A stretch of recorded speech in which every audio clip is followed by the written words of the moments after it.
What is up, guys, and welcome back to our Human vs. AI Sports Betting Challenge series. In this one, we'll be covering the NBA's Wednesday and Thursday slate.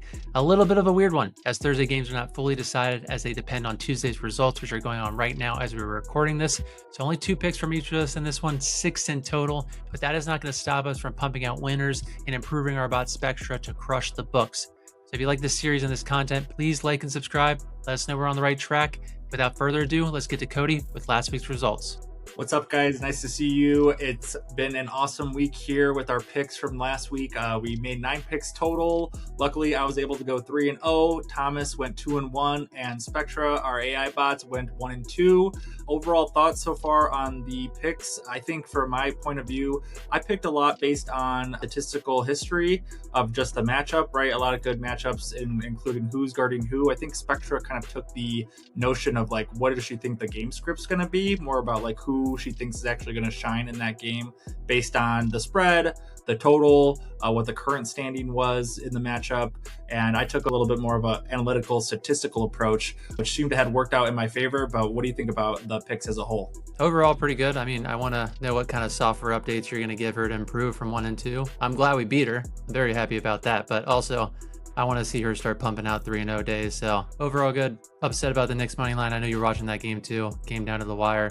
Good job on the Hawks. Great call by you too. You said that series is going to be very competitive, and it really has been. Yeah, great series so far. I'm glad that a lot of these have been pretty close, and let's just jump right into it. My first pick of the day is going to be Tobias Harris over 22.5 points and rebounds. He's covered this line in every single game against the Orlando Magic this year. He just plays a lot of minutes, and he's a veteran savvy leader. You think of guys like Jalen Duren, who we'll be talking about in a different segment, and some other people who just have not been showing up for the Detroit Pistons, right? Everybody's focusing on Cade Cunningham, which is allowing Tobias Harris to be open for threes. He's getting a lot of boards because Duren and all those big men are just fighting down low.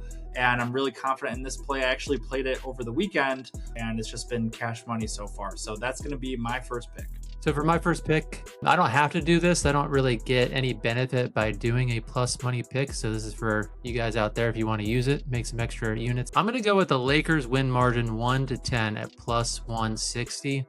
All 3 of their games have been within this margin. It's been a defensive, low scoring, every possession matters type of series.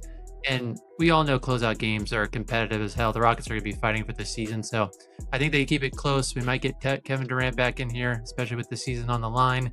And wild to say, wild to even think about, but I do think the Lakers close this out in 5. I can't believe I'm saying those words. For my first pick, I'm going with Nikola Jokic over 53.5 points, rebounds, and assists. The series numbers don't tell the full story. Minnesota just lost their closer and one of their best perimeter defenders.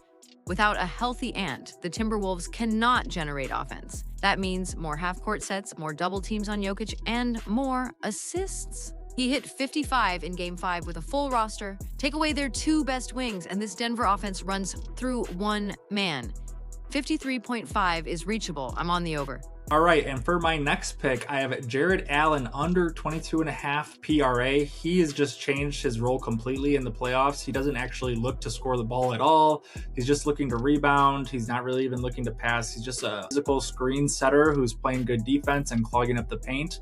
Evan Mobley has been the one who's taken over that little primary front court offensive player for the Cavs. And it's been a lot of guard play, right? It's been a lot of James Harden, Donovan Mitchell against this team in the Raptors. And I think it's just a bad matchup for the centers to want to do anything, right? You got physical players like Scotty Barnes, RJ Barrett, Jakob Poeltl, etc. down low that just make it really a clogged paint. The Raptors want you to shoot threes.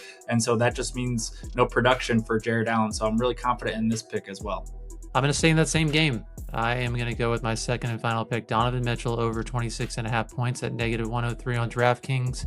He got shut down in Toronto. That was awesome to see by the Raptors. They're keeping the series competitive, but he's been over this in his last 10 playoff home games, which is insane. So that's 3 years of playoffs. And I love backing a player after an atrocious game, actually 2 atrocious games. He's been shooting 26% from 3 in the last 2 games, and he shot 25% from the floor.